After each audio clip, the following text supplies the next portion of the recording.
Basically, this takes place on a reservation, which is never stated exactly where, but it actually is a reservation in Montana. And what's happened is that a red entrepreneur, a really well-motivated person, assisted by a business advisor, in this case it was from the SBSA of the United States, has started a business manufacturing teepees, which are those prairie-based tents, and selling them out of a business where people come through by the roadside, etc.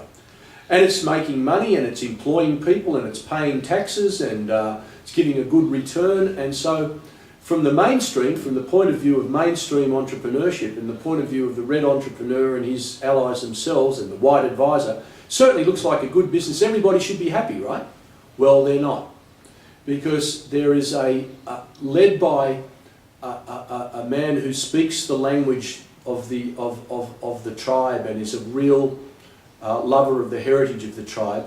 They feel that what's happened here is that the teepee is a cultural artefact that belongs to all the people, and it's so bound up with the Plains Indians and the tribe's history and its culture that to be selling it cheaply as a novelty item to the mainstream is almost a sacrilege.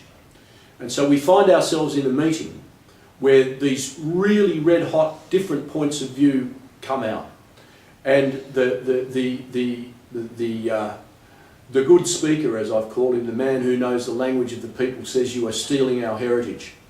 And the entrepreneur says, "You're all receiving welfare checks, and without businesses like mine you wouldn't even be getting them." And so we're almost at the point of where they're going to come to blows.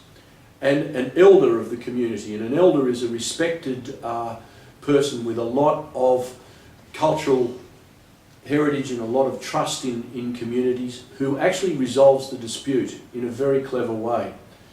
And he first of all says that there's a lot of value in creating the business and doing those things, and it is true that this is a man who's not passive, and he's more like the warrior spirit of the older days and just sitting down and that kind of thing. And just as the red entrepreneur begins to smile and think the elder's about to fall for him, he said, "But don't smile too quickly, because there's a lot of truth in what the other guy says.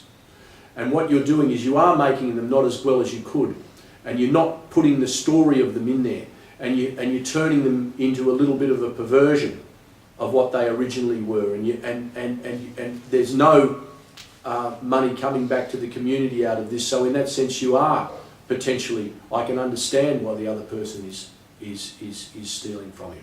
So what his resolution is, he says, "So this is what I suggest. From now on, with every teepee that you send out, first of all, you make it to a higher standard, you make it more traditionally. You sell it for a higher price. And you include a parchment which tells the story of the people and what the teepee means in our tradition. So every buyer of this will understand that. And you're the guy who's going to write that story," he says, pointing to the good speaker. "And you're going to get paid for it. So a percentage of all of it, that's the payment, and a percentage of all of the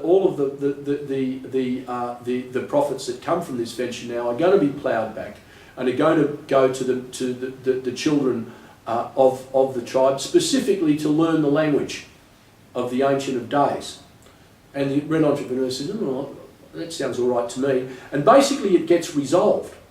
And what happens is we turn from a cheap commodity, in a technical sense, from a cheap commodity producing novelty business, these tents, these teepees now become very prestigious, very expensive items. And in the ancient days of the people, you used to paint your life story on a teepee, which would all involve, of course, horses and the battles you fought and the rivers you drank from and the fish you caught and these sorts of things.